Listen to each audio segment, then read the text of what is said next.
After Simon got married, the postcards stopped altogether. I blamed the internet. Who sent anything by post anymore? The internet ruined love, too. Dating apps encouraged you to make split-second judgments about people. What happened to getting to know someone slowly? Life moved too fast for that. But about a year ago, I was invited to join the Zach Scaramouche fan club page on Facebook, so our secret childhood club was reborn. Nothing had changed. We were still the only 2 members, and Zach was still trotting the globe, wowing fans in between catching bad guys. As for Simon and me, we kept doing the fandango, shuffling around our feelings for each other via an imaginary rock star, never quite getting the steps right. Chapter 2. You're So Vain. I was face to face with the man that a million schoolgirls had their first crush on. I could sort of see why. His genetics alone qualified him to be in a boy band. He was pretty, with wide-set blue eyes and non-threatening, with smooth cheeks that didn't need to be scraped every morning with a razor.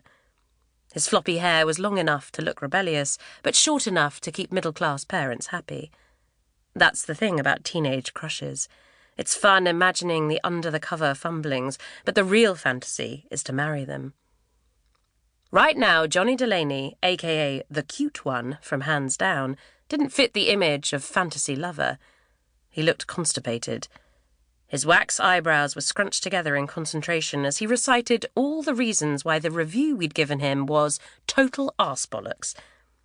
I tried to act like I was listening, sipping my champagne and nodding, but I was scanning the room for someone else. Patrick Armstrong, the man we were here to celebrate.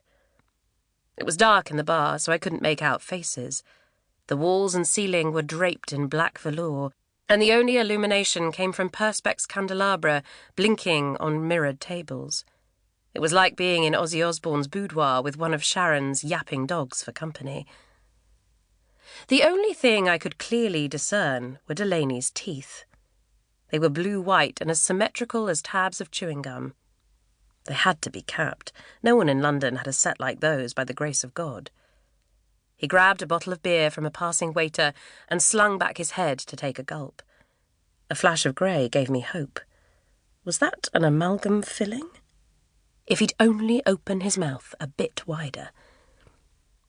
"Are you even listening, Zadie?" Zadie? I guess Johnny must have had white teeth on his bedside table. Fitting, really. I corrected my gaze to meet his eyes. Of course I'm listening. "It's the best album we've ever made. You need to review it again." That's not how it works. Make it work. You're the editor. Being the editor didn't mean I had everything my way. I still had to fight my publisher to convince him that a boy band like Hands Down had no business in our magazine. I'd lobbied hard against including the review that was causing Johnny all this excess spittle.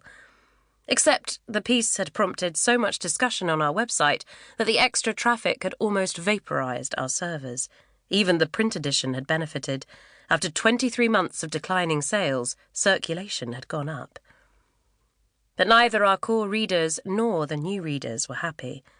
My inbox was overflowing with disgusteds from Hackney, while my Twitter feed had been scorched by teenage girls venting their outrage in block caps. Everyone hated me this week, except for my publisher. Above the din of the party, I tuned back into Delaney, whose drunken yammering was now up to 11. I caught a whiff of his breath. It smelt of rotting garlic. The most snoggable man on the planet, according to the tabloids at least, had an unfortunate case of halitosis. "I bet you didn't even listen to it, you stupid bitch." Wow. He thought calling me names would help his case. Maybe I shouldn't have been surprised. This was someone whose highest form of self-expression were the emojis on his liner notes. He was right about one thing, though. I hadn't listened to it. I hadn't even written the review, but I wasn't going to tell him that. I was going to have a little fun. "I didn't need to," I said. "A boy band's third album is the grown-up record. You co-write the songs yourselves, so every track is about sex. You rope in a couple of guest rappers with criminal records to give you credibility. The cover showcases your newly acquired tattoo."